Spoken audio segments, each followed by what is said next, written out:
Hello, I'm Jackson Bird, and it is Pride Month. Happy Pride Month to all of you. So one of my favorite things about Pride Month is taking the time to learn more about our history, because there is an LGBT History Month in the US. It is in October, but no one ever really remembers about it or knows that it exists. So you know what? We're gonna talk about history in June this year. But really because, you know, with all the like rainbow corporatism stuff that happens and like companies thinking they can change their avatar to rainbows without actually, I don't know, like deleting the homophobes who are targeting individual people off of their platforms. What? That wasn't a specific example. But, you know, a lot of companies do the bare minimum during Pride Month, and a lot of us who are just happily celebrating and being ourselves maybe also might not remember why we are celebrating. How did Pride start? Because it's not like our history is taught in the classrooms or like handed down from our parents in most cases. In fact, in the US, there are a lot of states who literally do not allow teachers to say the words gay or teach about LGBT history. So we must take it upon ourselves to spread the history and the knowledge and document the history to other people in the community. One of the best ways to do that is through reading. There are so many books out there that exist by trans authors or on trans topics that can help you learn a little bit more about what it used to be like for trans people before our current times. Give you a little bit more background about the Stonewall riots and the riots that came before it, like at Cooper's Donut and Compton's Cafeteria. And I always think that looking back at history and seeing how trans, non-binary, gender non-conforming people defined themselves and expressed themselves back then can really help us inform how we feel about ourselves today. You know, you might actually be able to see yourself represented in someone's story from the 1920s better than some YouTuber today. It just got real dark. Oh man, I thought it was like a super sunny day and I was not gonna have any lighting problems, but apparently there are clouds. And now it's getting sunny again. Okay, fine. I've made a couple of videos before recommending some of my favorite LGBTQ plus books, actually mostly just trans books. I always say LGBT and it's like, I'm only talking about trans people. But it's been a while. I've been reading a lot since then, so I have more that I would like to recommend. So this is not a comprehensive list at all, but these are some history-ish books in the trans, non-binary, gender non-conforming field that I have personally been digging lately. So the number one book rec when we're talking about transgender history is Transgender History by Susan Stryker. Ooh, yeah, this exposure is not gonna be great. It does mostly focus on the United States, but it is absolutely comprehensive and readable. It's a pretty accessible text for how much information is in it. Susan Stryker is a trans woman whose profession is basically trans history, so she's a very trustworthy source. Honestly, if you are only gonna read one book of any of the ones that I recommend to you today in this video, make it Transgender History by Susan Stryker. Another book that's taking a, at least attempted, comprehensive look at trans people in history is Transgender Warriors by Leslie Feinberg. You might be familiar with Leslie Feinberg as the author of Stone Butch Blues, which is a novel, but actually kind of good in a historical context nowadays. I'd recommend that as well. But Transgender Warriors, Making History from Joan of Arc to Dennis Rodman. Actually, that subtitle turned me off for a long time. But it goes through, like, so many points in history. It does start, like, back in Joan of Arc times. So if you're particularly curious about transgressing gender throughout history and across cultures, I definitely recommend this one. It's not something that's like, this person was trans, and this is the history of the trans movement. It's more like, here are instances of people playing with gender throughout history and how that affected them and how it affected society. Getting a little bit more specific at certain points in history, I have not read this all the way yet, but I was super excited to get this book. It's called Redressing America's Frontier Past by Peter Boag. Boag? I don't know. It is specifically about America's West, like in the 19th century during pioneer times, and how we always think of that as just like manly men and cowboys and stuff. But Peter talks about how cross-dressing was actually super pervasive both among men and women, because you were just like out on the frontier where you were sort of free to be who you were. You didn't have to be accountable to the social pressures of a city or the governmental pressures. You were just kind of out there being able to do your thing. He touches a little bit on Mexican people and Native Americans. It is a pretty white history, but that's kind of the point, because what he's trying to do is sort of break down the idea that the American frontier was this like white, macho, heterosexual male myth. When in fact there was actually a lot of gender diversity happening, a lot of gender exploration happening. And as a fan of the frontier as a kid who has seen how problematic it is in my adulthood, I found this an interesting analysis. Another book looking at trans people in the 19th century into the early 20th century is True Sex, The Lives of Trans Men at the Turn of the 20th Century by Susan Skidmore. So this book specifically focuses on trans male visibility in a way. It profiles a lot of different men who usually were outed against their will, but were just like living completely ordinary lives, blending into society in various different ways that they chose to. So I find it fascinating because I do love finding stories like this, but also because it does shed some light on the pattern of invisibility of transmasculine people and why that might be. Both True Sex and Redressing America's Frontier Past pull heavily on like contemporary news articles. What's really fascinating is how often those newspaper articles are just like chill about it. You know, even though they're like publishing it, it's more just like, this is town news.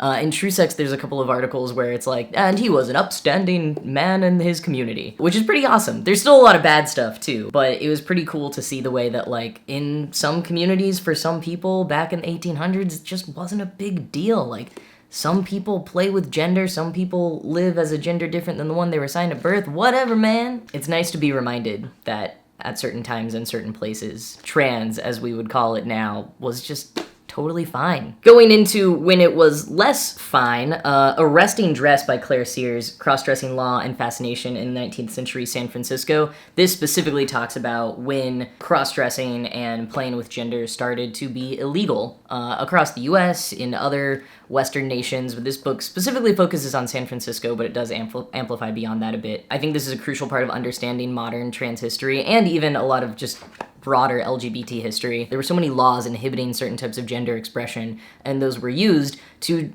arrest trans people all the time, especially trans women of color, gender nonconforming people that were living in poverty. This book really goes into the history of when all of that was really ramping up and the effects that it has had and continues to have. Because a lot of that, once we get up into the late 1950s and the 1960s, that's when you start seeing a lot of the rioting. And there's some other things that, you know, I mean, there's so many endless factors that led into that. And if you read some of these books, especially Transgender History by Susan Stryker, you will learn a little bit more about how all of that interplayed with each other. Because I didn't script this video, so I cannot articulately or eloquently tell you that right now. And while we are talking about complicated trans histories, absolutely I have to recommend Black on Both Sides, A Racial History of Trans Identity by C. Riley Snorton. C. Riley Snorton is a trans person himself as well as a professor. I will say, as crucial as this text is, and as much as like everything in here is so necessary for us all to be learning, it is a very academic text. It's very dense language. I haven't even finished it, like it has been taking me a really long time to read,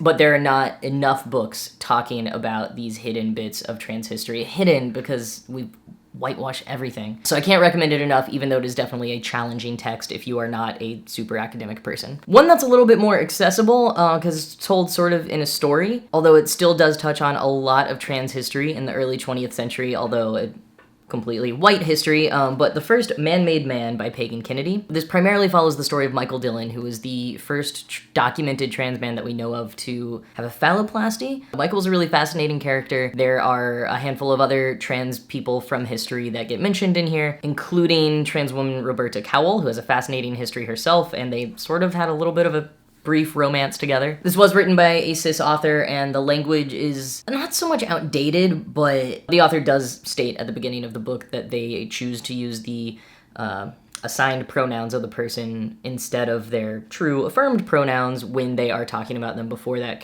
person. They're not characters, they're real. They're also characters. But before they identified as that gender themselves. And like, I get why they did, but that's a little irksome. If you can get over that, it's definitely a very interesting book, and it's one of those that like I just personally really love. I've mentioned it in pretty much every book recommendation video, even though it is a problematic recommendation.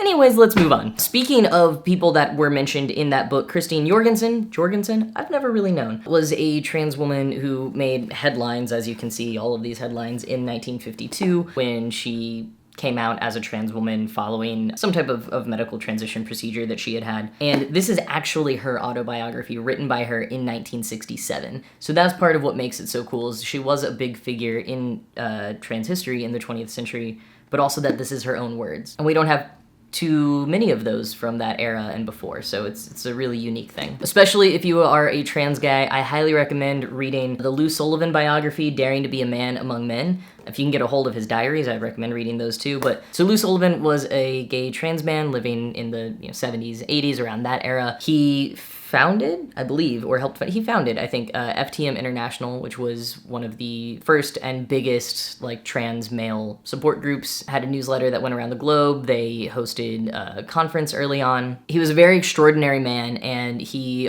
always emphasized to people that there was no right way to be a man, there was no right way to be trans, there was no right way to be a trans man. He was absolutely crucial in the acceptance of gay trans men, which was absolutely not, like, it wasn't accepted by the medical community, it wasn't accepted by the trans community at the time. Unfortunately, he did die of AIDS in 1991, but he had done a ton of work for the community prior to that. So I absolutely recommend learning everything that you can about Lou Sullivan, and this is a great biography to start with. Getting a little bit away from, like, history as such, this is more contemporary now, but you can't mention Lou Sullivan without mentioning his protege, so to speak, Jamison Green. This is his memoir, Becoming a Visible Man by Jamison Green. I say memoir, it's also a super educational resource with lots of information about, like, how to transition and what that means, and, you know, if someone in your life is coming out as trans, you know, how to learn more about them. I have so many sticky notes and so many annotations everywhere in this book. Jamison took over FTM International after Lou Sullivan died and has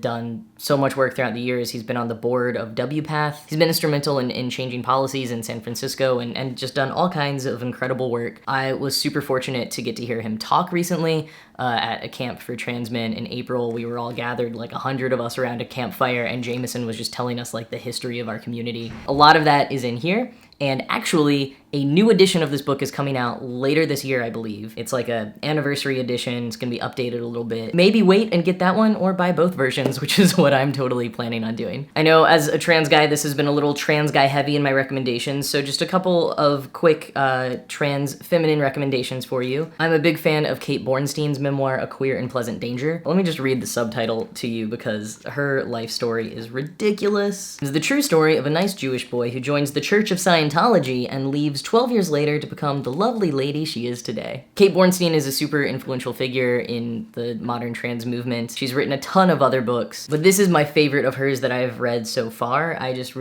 love any memoir where I get to sort of read about a trans person figuring out who they are and how they are going to transition in the different types of life experiences that they had. It's a fascinating book, and just what a life Kate Bornstein has lived. I also recently started reading this compendium to my trans sisters. It was edited by Charlie Craggs, who does the, like, nail transphobia campaign about, like, fingernails, and also sort of headed up the lobster emoji trans pride flag campaign. Look it up. There's, like, I can't even count, but, like, dozens of different trans feminine people in here, and they're basically all writing to themselves. Like, the prompt is, what do you wish you had known when you were just starting out? So it's going away from history on this point, but I just thought I should throw in another trans feminine book that I've enjoyed recently, and I really, really have enjoyed this one. Been learning a lot.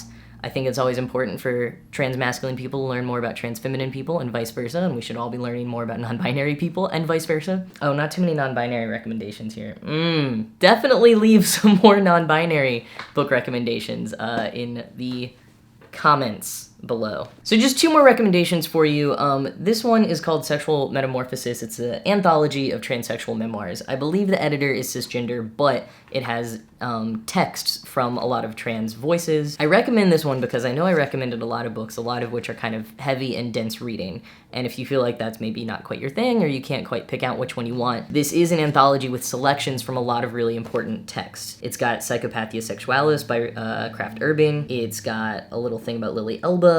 It's got The Transsexual Phenomenon by Harry Benjamin, which was the text published in the US in the mid-20th century that absolutely changed the game for how trans people were treated and started giving us access to hormones and medical transition and therapies and stuff like that. It's got Christine Jorgensen in here. It's got Lauren Cameron, who is trans male photographer who did some groundbreaking photography projects in the 80s, I want to say, but still to this day. It's got an excerpt from Jennifer Finney Boylan's She's Not There. It's got an excerpt from Mark Reese's Dear Sir or Madam. It's got excerpts from a lot of the major trans works that I would recommend to you, so this might be a good one to check out as kind of a little teaser. And finally, I thought I would just recommend a children's book in case you got any kids in your life. This is Pride, and it is the story of Harvey Milk and the Rainbow Flag, written by Rob Sanders and illustrated by Steven Salerno. Yeah, it's just a great children's book with a history and some really great illustrations. So if you've got some kids in your life and you're trying to explain the point of Pride to them and what's happening this month, then this is a pretty good one to check out. Oh, and I forgot just one more. This is like an honorable mention because I have not read it at all yet. It just came out like last week.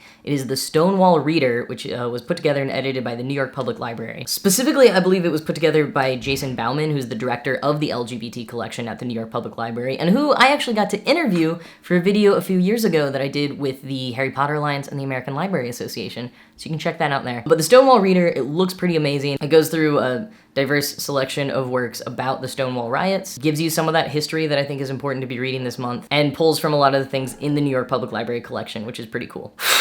That is it. That was a lot of books, I know. Hopefully you've got so many things to read for this Pride Month now. Like I said, this was not comprehensive. I'm gonna link to, well, first of all of these books. I will link to all of these books if you want to buy them.